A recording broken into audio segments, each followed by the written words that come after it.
Ceci est un livre audio autogénéré par Google. Psychologie. Collection fondée par Philippe Breneau. Et dirigée par Joël Bernat. Sans exclusive ni frontières, les logiques président au fonctionnement psychique comme à la vie relationnelle. Toutes les pratiques, toutes les écoles ont leur place dans psychologie. Dernière parution. Nicolas Sajus de Cocola, de la maltraitance à la résilience. Le désespoir dépassé 2022. Thierry Nussberger, dire, les chemins psy. Du symptôme hostile 2022. Jean-Paul Mwengengoie, la dépression chez les jeunes migrants subsahariens 2021. Annick Bernabéo et Benoît Marceau, la psychose en résidence, hébergement et psychothérapie 2021. Loïc Lerouge, dire, la numérisation du travail, enjeux juridiques et sociaux en santé au travail 2021. Clément Rizet, étudiant en souffrance psychique. Une jeunesse déboussolée 2021. Dominique Renier et Célia Vazcerniglia, approche psychologique de la crise et de l'urgence dans le contemporain 2021. Catherine Delaprelle, la méthode des 3I pour les enfants à troubles du spectre autistique.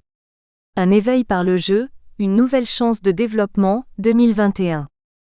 Abdelkader Benarab, de la médecine en général à la psychiatrie en particulier en Algérie, un échec programmé 2021.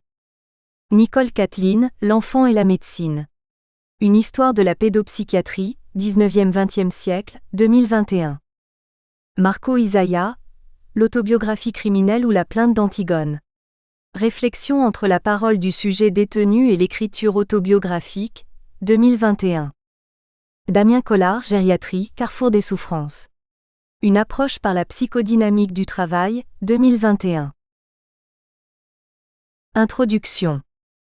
Ce guide résulte à la fois d'une expérience d'enseignement, de l'introduction de nouvelles technologies et d'une volonté d'avoir une présentation synthétique. Ce guide est un mixte entre le résumé, la fiche de lecture, la liste thématique. Elle vise un travail de transmission de connaissances sur la question de l'adolescence en traversant de multiples champs disciplinaires. Elle consiste à offrir des points de repère à partir desquels chacun, en regard de ses centres d'intérêt, pourra s'appuyer. Il n'a pas la rigueur universitaire d'une citation pointilleuse des auteurs. Certains sont évoqués, d'autres sont à retrouver. Il n'a pas la valeur d'un argumentaire serré, d'une démonstration exemplaire. Il n'est pas le récit clinique qui s'exhorte dans un travail de théorisation. Il n'est point la méthodologie d'une expérimentation validée, ni le rappel d'études randomisées. Il n'est pas non plus un essai, plus ou moins brillant, autour de la problématique adolescente. Il n'est en rien un ouvrage pédagogique, attentif à la logique d'une vision spécifique. Il ne vise pas l'ambition encyclopédique embrassant la totalité d'un champ. Il ne se révèle pas une revue de littérature. Il est un parcours dans une contrée vaste et complexe à partir des trajets sinueux que j'ai pu effectuer. Certains thèmes ne sont qu'évoqués pour inviter à une recherche, d'autres sont plus pointus en regard de travaux antérieurs, et des thèmes ne sont pas abordés dans ce cadre comme les troubles alimentaires. Des rappels de théories antérieures sont effectués non seulement pour situer l'historicité des travaux, mais encore pour faire le constat que des redécouvertes extasiées ne sont que des ressucés. L'expérience d'enseignement a été riche et diversifiée.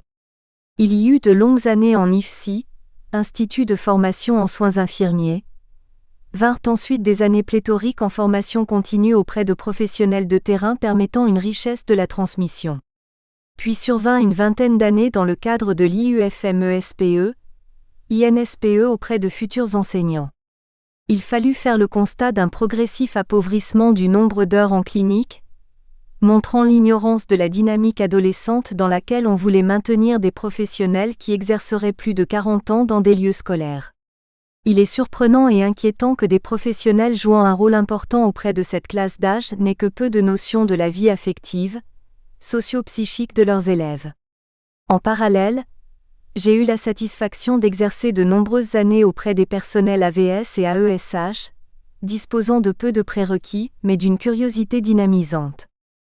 La progressive prise de pouvoir tout d'abord par les orientations cognitivo-comportementalistes, puis par celle de psychologie sociale dans ce champ de la formation des enseignants à éloigner d'un accompagnement qualitatif des adolescents, au profit de visions étriquées, manipulatoires et instrumentales. Là encore, ces universitaires n'ayant jamais ou très rarement travaillé auprès d'adolescents n'étaient en rien avares de conseils sur ce qu'il fallait faire. Est apparue aussi l'éducation par l'épreuve, au sens de l'EBM, parodie pathétique d'une imposition des modèles scientistes dans le champ pédagogique. La pauvreté notionnelle et les poncifs confirmés par des expérimentations le plus souvent sans grand intérêt, n'avaient guère l'opportunité d'apporter des éclairages pertinents sur les enjeux relationnels de l'exercice pédagogique.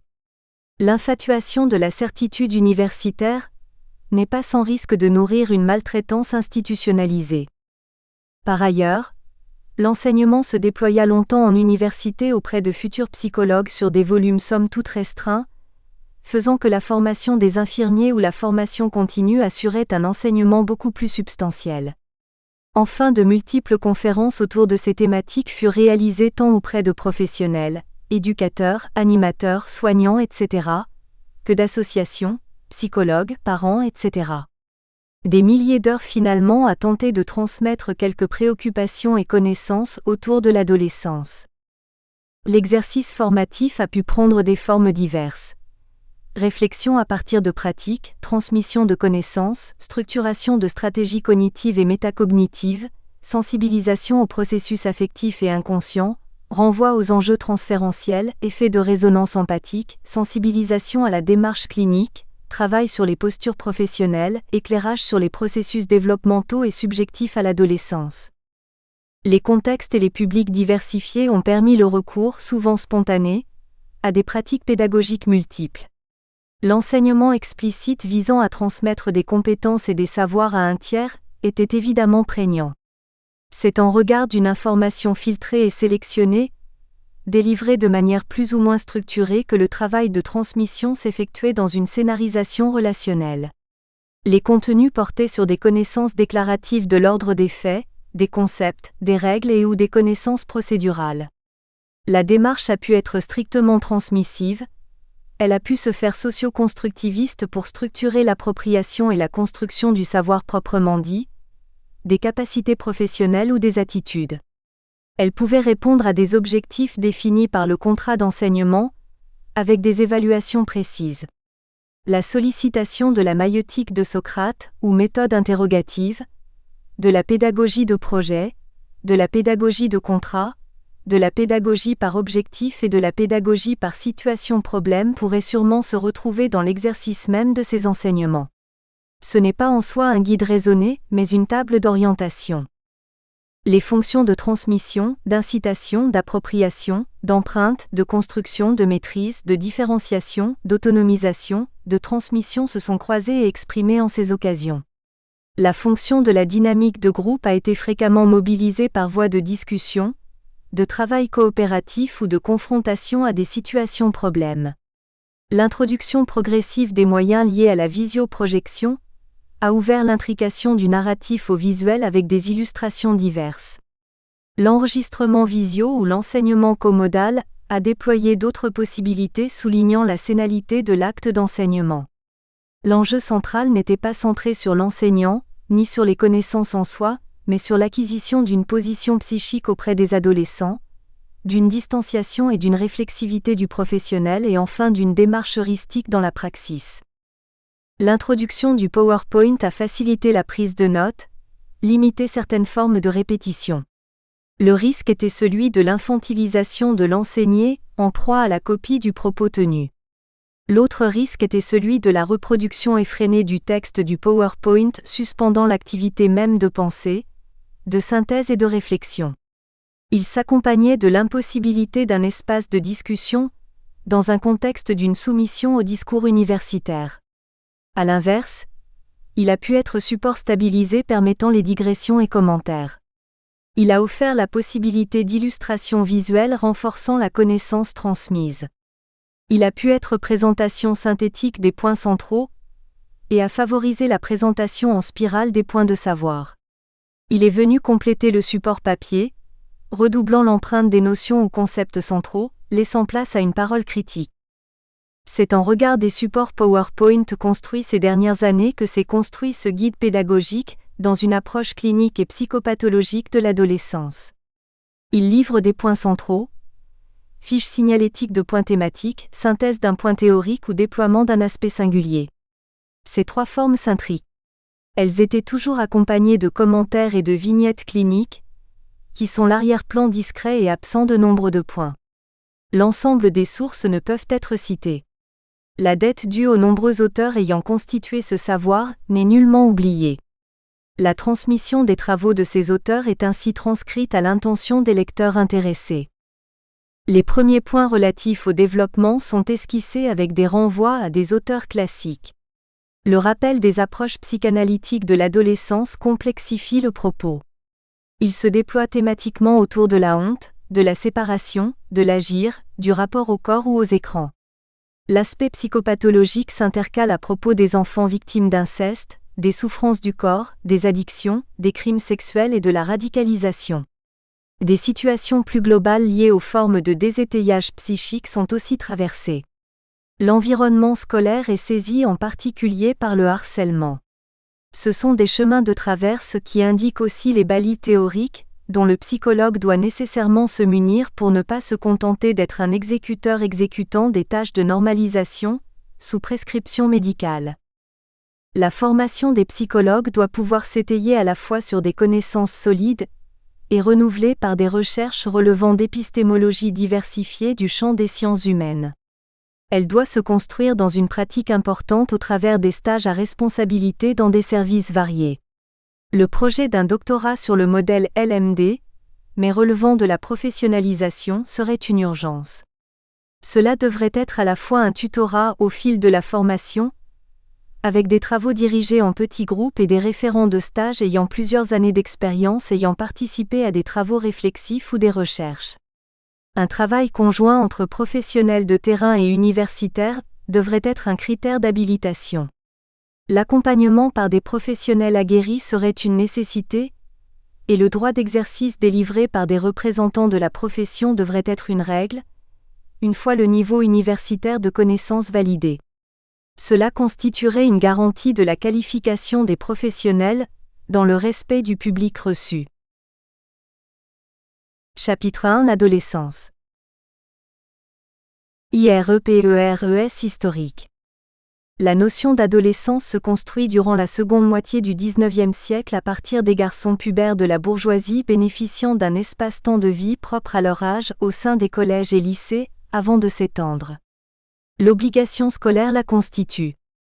Après la Deuxième Guerre mondiale, cette notion s'impose pour atteindre son apogée dans les années 60. Mais la fin des années 60 marque la sénescence de cette adolescence. L'adolescence devient interminable. 1. L'adolescence n'existe pas, ou les caractéristiques sociales des adolescences. Le modèle de l'adolescence est lié au rôle social attribué à une tranche d'âge. De 2 à 4 ans auparavant, elle est de plus de 10 ans aujourd'hui. Il s'agit d'attributs statutaires variant selon les cursus modaux de chaque strate sociale. C'est une période intermédiaire, moratoire avec des stratégies d'irresponsabilité et de détournement, des statuts d'inachèvement. Elle se découpe selon des critères administratifs, sociaux avant de chercher des étés biologiques ou psychologiques. 2. Conception historique. L'adolescence de la période antique. Le majeur de la période féodale. Le vieux beau du XVIIe siècle. Le morveux du XVIIIe siècle. La jeunesse de la Belle Époque. L'adolescent moderne. Définition nouvelle. Le post-adolescent. Modification. 2. Evolution. L'Ancien Régime, l'indiscipline des étudiants. Siècle des Lumières, 1715 à 1789. L'Émile de Rousseau. Dangerosité de l'instruction, âge intermédiaire de 7 à 17 ans pour les collégiens des couches moyennes. Révolution. La socialisation par le service militaire, abaissement de l'âge légal du mariage à 13 et 15 ans, de la majorité à 18 ans, formation citoyenne, formation civique et républicaine. 1. Âge de classe 1850 à 1890. OA. Tiercé. Adolescence, âge critique. Crise, métamorphose pubertaire. Ingratitude, chaos, indétermination. Errance morale, éveil intellectuel. Inadaptation au monde, désillusion et fougue. Aux pédagogies de la méfiance, discipline, isolement. Au la contagion du mal, et la solidarité du vice. 2. Une classe d'âge 1890 à 1914. L'investissement de la jeunesse et loi scolaire. La catégorie de la criminalité adolescente. De l'école au régiment, une zone dangereuse. L'encadrement de l'adolescence populaire. Les sciences de l'adolescence, l'influence américaine, Granville Stanley. 3. Approche anthropologique et sociologique. 1. Les conditions de passage de l'enfance à l'adolescence. Variations socio-culturelles. 2. Les rites de passage, Van Gennep, et leur disparition. Disparition et individualisation des rites. 3. Approche culturelle comparative. 4.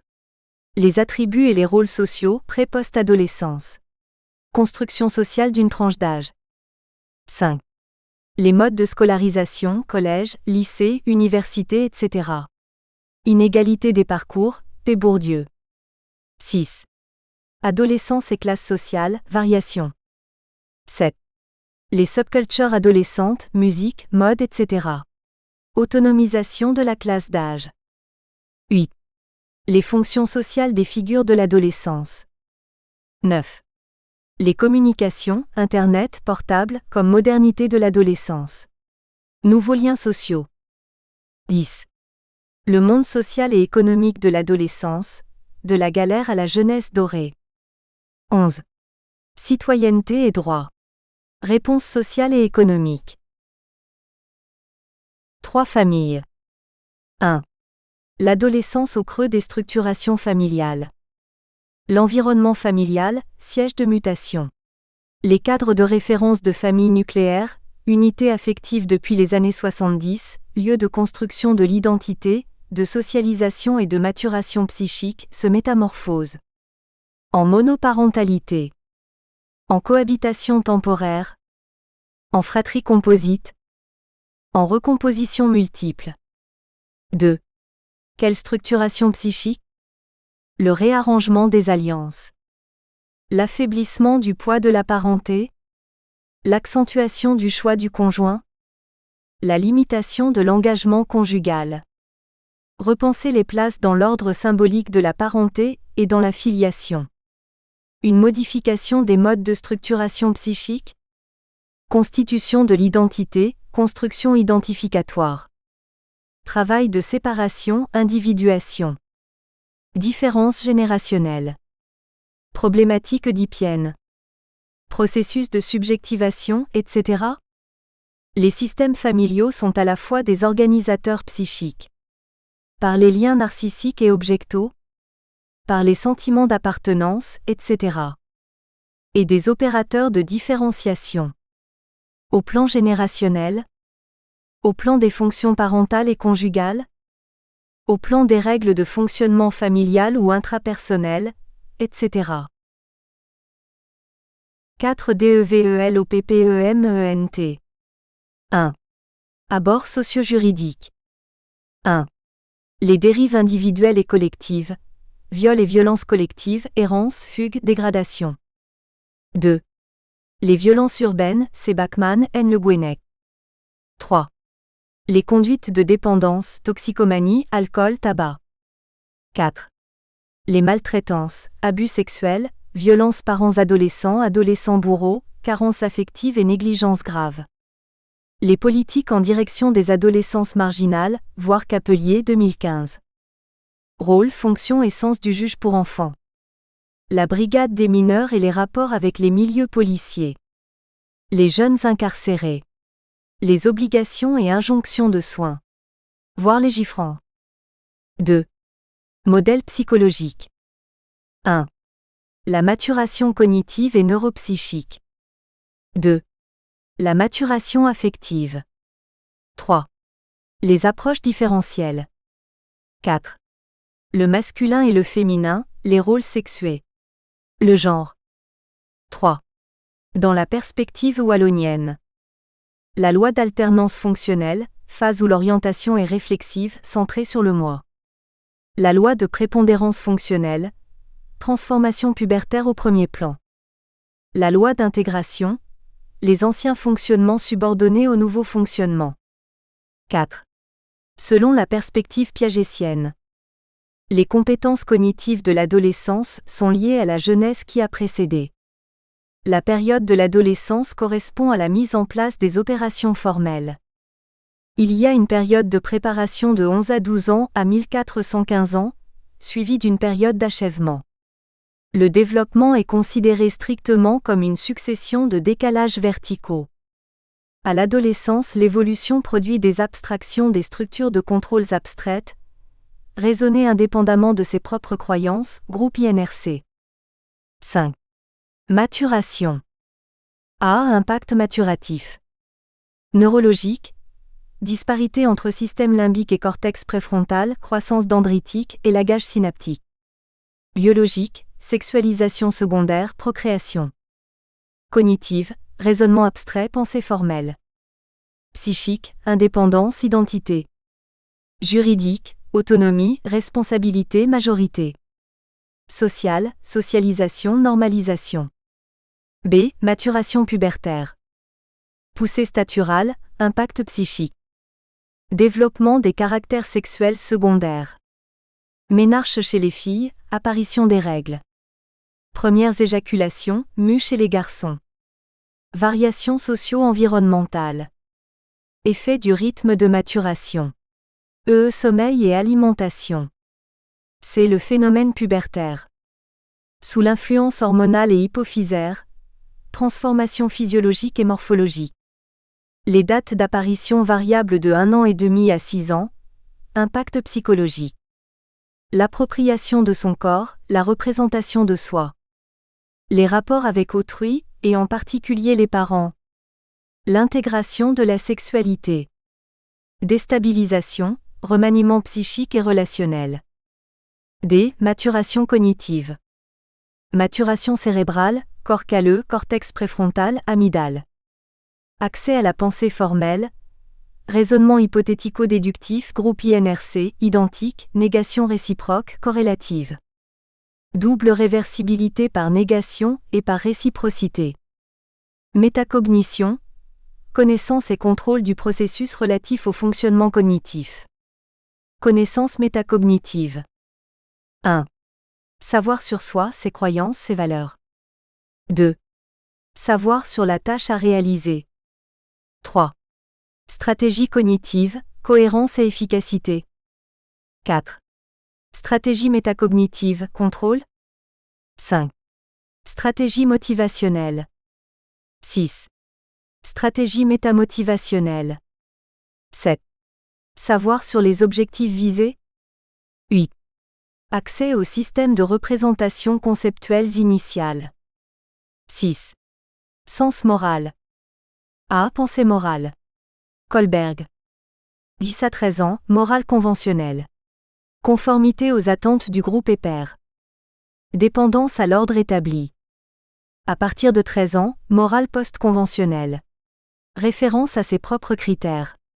Lien avec le contrat social. Sentiments prosociaux. Élaboration de principes éthiques universels.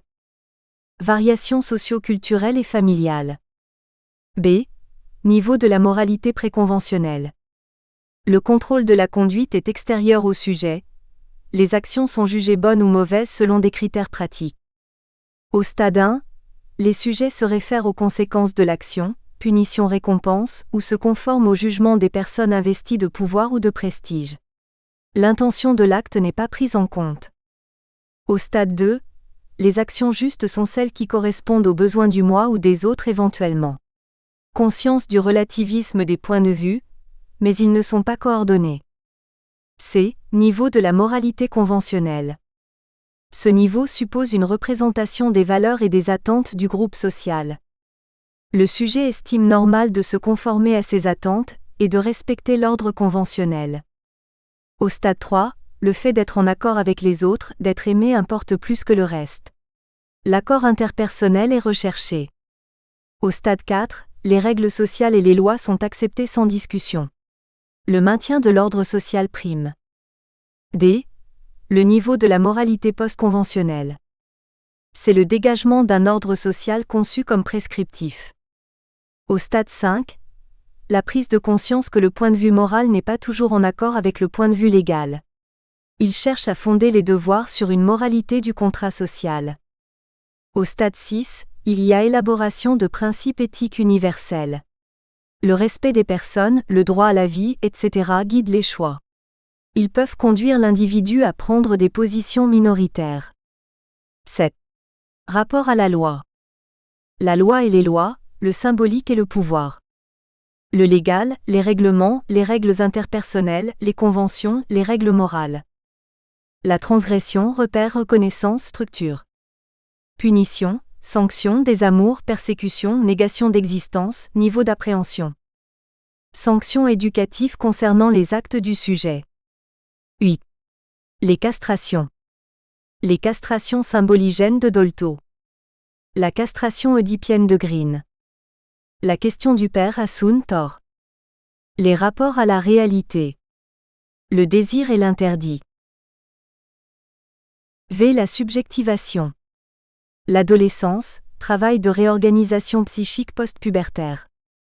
Bouleversement des identifications, mise en cause de l'identité, désillusion de l'idéal. Mise en jeu des fantasmes incestueux et parricides, mobilisant un remaniement des liens aux objets parentaux de la petite enfance. Négociation des investissements libidinaux et narcissiques, pour conquérir une identité sexuée différenciée. Mise en crise les organisations oedipiennes infantiles. Bousculade des identifications antérieures. Un vacillement de l'assise narcissique. Une submersion par les pulsions. Une sollicitation intensive du monde extérieur. Le détachement des premiers objets d'amour avec un passage dépressif. Des liaisons des systèmes de représentation montés antérieurement par le moi. D'où une grande sensibilité et vulnérabilité aux événements et au monde extérieur. Un mouvement de reliaison. Et le retour à un nouvel état d'équilibre économique. Les aléas d'une quête d'un sentiment nouveau de continuité et d'unité vécue devant des situations perçues comme contradictoires. Inauthenticité relationnelle. Sentiment de honte. Désinsertion temporelle. Hostilité. Sera fait état de l'évolution du narcissisme, des stratégies défensives, du recours à l'acte, des fonctions de l'idéal, etc., pouvant perturber et l'investissement intellectuel et les liens avec les enseignants. VI 3 grands modes d'approche. 1. La dimension actuelle. La dimension actuelle se réfère à l'éclosion d'une surcharge d'excitation suite à la sexuation de la pulsion, à la sexualisation du sexuel présexuel antérieur. La dimension d'actualité de ce moment de surexcitation traumatique se double d'un déséquilibre liaison-déliaison antérieure, déstabilisation qui bascule au profit de la déliaison. L'irruption du sexuel perturbe l'équilibre psychique antérieur. L'adolescent aura pour tâche d'aménager le processus de déliaison en reliaison possible, ou en nouvelle modalité de liaison. La sexuation ou formule de la sexuation concerne la manière dont hommes et femmes se rapportent à leur propre sexe, dont ils s'inscrivent dans la différence des sexes. La sexualisation décrit. D'un côté l'irruption de la sexualité secondaire au temps de l'adolescence, et l'appropriation subjective que le sujet peut en faire. De l'autre la configuration spécifique qu'elle acquiert dans l'équilibre psychique. 2. La dimension développementale. La dimension développementale, conception de l'adolescence comme phase de dépression développementale normale, moment et mouvement dépressif maturant. Il s'agit des vicissitudes de la fonction parexcitante des objets parentaux externes à l'adolescence, position des parents, et de la fonction objectalisante, construction du lien à l'autre. Cette dernière est censée réobjectaliser, dans le déplacement, les investissements du sujet, et le conforter dans l'élaboration de la dépression développementale normale. Celle-ci relève d'un travail psychique analogue à celui du deuil. 1. Renoncement à l'idéalisation antérieure des imagos parentales. 2. Renoncement à la réalisation des désirs incestueux et parricides, des idéalisations des imagos parentales. Ce qui entraîne un bouleversement des relations entre les diverses instances de l'appareil psychique, notamment celle entre le moi, l'idéal du moi et le surmoi. 3. La dimension structurelle. 1. La dimension structurelle renvoie à la reviviscence et au réarrangement de la constellation oedipienne. 2. Ceci s'effectue à travers de ce qui a fait trace de la contradiction entre la conjoncture de l'acmé de l'Œdipe phallique d'avant la période de latence et la structure oedipienne originaire préexistante issue des fantasmes originaires. 7. Construction de l'IDENTITE. 1. Crise d'identité. Erikson. La crise d'identité d'Erikson, liée à la quête d'un sentiment nouveau de continuité et d'unité vécue devant des situations perçues comme contradictoires. D'où inauthenticité relationnelle, sentiment de honte, désinsertion temporelle, hostilité. Erikson décrit 8 stades en appui sur la conception freudienne. Chacun des stades consiste en l'avènement et la résolution d'une crise, comme existence d'une vulnérabilité spécifique liée au déséquilibre provoqué par le développement de potentialités nouvelles chez l'individu. Confiance ou méfiance fondamentale, établissement d'un sentiment de confiance de base vis-à-vis du monde extérieur et des personnes significatives, processus lié au stade oral pendant lequel le nourrisson dépend de pourvoyeurs externes. Autonomie ou honte et doute. Expérimenter sa volonté autonome par rapport à son entourage, le lieu du conflit et le corps propre. La résolution négative produit la honte, visible mais non prêt à être vue, ou de doute. Interrogation sur le derrière du corps. Initiative ou culpabilité. Vers la fin de la 3e année, les activités se développant sur le mode de l'intrusion, stade phallique, avec augmentation de son rayon d'action sur le plan locomoteur et des interrogations inlassables sur le plan verbal. Sentiment de puissance qui peut se doubler d'un sentiment de culpabilité. Industrie ou infériorité. Expérimentation de toute la gamme des rôles qu'il observe avec un aspect créatif. Identité ou identité diffuse. Devoir d'élaborer une représentation cohérente de lui-même. Intégration des éléments d'identité relevant des stades précédents. Nécessité d'un moratoire. 1. Dans un premier temps, il recherche des personnes ou idées auxquelles il puisse accorder sa foi. 2. Dans un second temps, il redoute d'être poussé de force dans les activités auxquelles il n'adhère pas. 3. Dans un troisième temps, il y a une vie imaginative intense avec culpabilité. 4. Au quatrième, il y a un risque de diffusion d'identité. Intimité ou isolement. Dans la mesure où l'identité est suffisamment constituée, une véritable intimité avec l'autre peut être expérimentée. Générativité ou stagnation, intérêt pour la génération suivante ou des actions humanitaires associatifs. Intégrité ou désespoir, bilan de vie avec sentiment d'intégrité personnelle. 2. Sociabilisation. A. Les 3 aspects. 1. Le développement par accumulation d'expériences successives, liées à la résolution de crises. Ainsi à un niveau N, les crises antérieures avec leurs modalités de résolution seront toujours présentes. 2. La crise correspondant à un niveau donné, comporte en elle-même des aspects que l'on peut référer aux crises antérieures. 3. Certains aspects des crises antérieures préfigurent les crises ultérieures. B. La sociabilité. 1.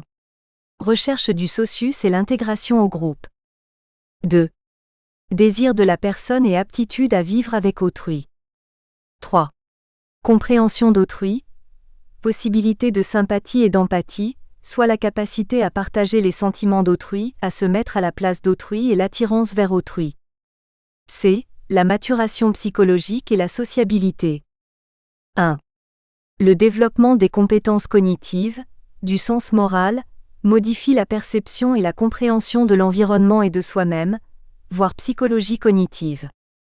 2. La sociabilité, supposant la capacité à partager les sentiments d'autrui, à se mettre à sa place et l'attirance vers autrui, construite dans les relations à l'intérieur de l'environnement socio-familial, se déploie au travers de l'amitié et de la groupalité. 3. L'amitié, jeu de miroir réciproque, faite de narcissisme et de reconnaissance d'autrui, entre passé et avenir, a une fonction de décentration dans les relations entre les parents. Elle soutient le moi et ouvre à l'altérité. 4. Le groupe de l'unisexualité à l'hétérosexualité, de la bande au couplage, permet l'expérimentation des rôles et des activités, la sollicitation pulsionnelle, sexuelle et agressive et sa régulation, le jeu fantasmatique, les croisements identificatoires et l'expérience des relations interpersonnelles. D. L'amitié. 1. Défense contre le passé et tension vers l'avenir, faite de narcissisme et de reconnaissance d'autrui, entre le lien de dépendance de l'enfance et l'amour oblatif de l'adulte. 2. Rôle dans le développement de la personnalité en renforçant le moi, et dans le processus de socialisation en découvrant le possible d'une relation vers l'altérité. 3. Se voir soi-même au travers du miroir de l'autre. 4. Fonction de décentration dans les relations parents-enfants et une fonction d'intégration sociale. 5. Temps d'apprentissage des relations avec autrui, de la prise de conscience de la réalité d'autrui, de formation des attitudes sociales, de l'expérience des relations interpersonnelles. 8 effets de groupe. 1. Socialisation de groupe. Stade 1, clique unisexuel isolé. Stade 2, premières interactions entre cliques unisexuels. Stade 3, début des cliques hétérosexuels sous l'impulsion des membres à statut élevé débutant les interactions avec les cliques de l'autre sexe et importance des relations d'individu à individu. Proximité de résidence, milieu rassurant. De 3 à 9. Stade 4, clique mixte associé en bande, 15 à 30. Même quartier, même milieu social, etc. Stade 5, désintégration progressive de la bande par la formation de couples plus stables. 2. Tribu. Les Apaches au Kaira ou Zoulou, blouson noir, loubar, skinhead, skater, rappeur. Caractère fluctuant et éphémère des groupes. Hip-hop. Groupement lié à la pratique de la musique, un POS. Ensemble fluctuant des adolescents qui gravitent autour des membres d'un groupe de rap. Groupe informel, sans hiérarchie ritualisée ni dénomination particulière, forme d'agrégation juvénile. Groupe de pairs, bande de copains qui ont l'habitude de traîner ensemble, qui ont tissé des liens au fil du temps en bas des cages d'escalier, dans les rues de la cité, dans les classes d'école, sur les terrains de foot, dans les salles de sport. Les affinités ethniques jouent parfois. L'âge et les affinités des personnes sont plus souvent déterminants. Groupe d'un maximum d'une dizaine de personnes, variabilité de la composition. Certains fréquentant indifféremment des personnes de multiples appartenances, se déplaçant sans cesse d'une bande à l'autre. 3. Espace populaire, Le Poutre 2004. Les groupes de pairs. Un mode de structuration logique dans le contexte de transition de l'adolescence d'une part et compte tenu des formes de sociabilité en vigueur, dans le groupe social considéré. Conscience de groupe affirmée. Perception exacerbée des classes d'âge, admiration des plus petits, fonction des grands frères. Prédominance masculine. Occupation. Traîner dans les rues, dans les allées, dans les couloirs des centres commerciaux, jouer au foot ou au basket, faire des prouesses en vélo ou scooter, écouter de la musique, voler dans les magasins ou dans les voitures, se battre contre les groupes des cités voisines. Usage ludique, spectaculaire, bruyant et festif des deux roues motorisées, ce qui lui donne une dimension proprement collective. Expérience du chapardage, vol, vandalisme, trafic. RICS, tous participent aux échanges de violence. Conduite de défi relève d'une logique du défi et de l'honneur personnel. Groupe de pairs relativement inactifs et désœuvrés. 4. Sociabilité de l'espace public. Sociabilité de l'espace public. La présence physique dans les rues est une condition nécessaire à l'intégration au groupe de pairs. Ceux qui ne traînent pas suffisamment dans les rues se font mal voir et plus ou moins exclure du groupe. Rupture avec la culture des rues lors du passage à la classe d'âge supérieur, les lycéens. Ceux qui passent leur jeunesse en dehors de la rue. Soit par le fait d'une éducation familiale plus bourgeoise, soit par choix personnel et par adhésion précoce aux valeurs scolaires. soit par incapacité mentale ou physique de participer aux activités de la rue, soit par manque d'affinité culturelle avec l'univers des groupes de pairs. A. Bouffons et bolosses. Ces adolescents scolarisés de classe moyenne sont désignés comme les bouffons. Les bons élèves sont considérés aussi comme les bouffons. Ils sont les dominés car c'est une caractérisation négative et source de mépris. Ils ne sont pas intégrés dans les réseaux relationnels agonistiques. Les bouffons sont associés aux quartiers pavillonnaires ou aux immeubles de standing. B. Kaira-S. À l'opposé du bouffon, il y a la kaira, terme qui désigne les délinquants affirmés. Les voyous notoires ou les membres intégrés à la culture de rue. La kaira, c'est plus souvent l'autre, le plus délinquant que soi, qui fascine ou le plus grand que soi. Celui qu'on craint et que l'on désapprouve par certains côtés. IXLANGAGES. 1. Le langage, le verlan. A. Les meilleurs locuteurs sont les plus intégrés. Emprunt à l'argot du français populaire, aux langues de l'immigration maghrébine, antillaise, noire africaine, argot de groupe pouvant exprimer le vécu et l'expérience de la rue, les différentes activités délinquantes, les relations sexuelles et sociales, les codes d'interaction. B. Fonction ludique, plaisir et jouissance du verbe, fonction initiatique, pouvoir à ceux qui le maîtrisent, langue du secret, fonction cryptique, fonction identitaire. C. Obscénité et grossièreté aussi bien dans les énoncés narratifs que dans les divers échanges verbaux rituels, vannes, insultes, apostrophes, remerciements, saluts, tant dans les rapports conviviaux que conflictuels. D. Répertoire obscène appris très jeune dans les cours de l'école primaire. 2. Fonction d'opposition. A. Implicite aux normes de langage dominant, contre-légitimité linguistique, plaisir et jubilation de transgresser interdits et tabous de la parole. B. Grande exubérance et grande volubilité, voix forte sur un ton plus ou moins courroucé. C. Importance du débit, articulation, enchaînement, rythme des échanges, pratique de la narration. D. Joutes oratoires. Nous espérons que vous avez apprécié cet aperçu. Pour continuer à écouter ce livre audio sur Google Play Livres, utilisez le lien dans la description de la vidéo.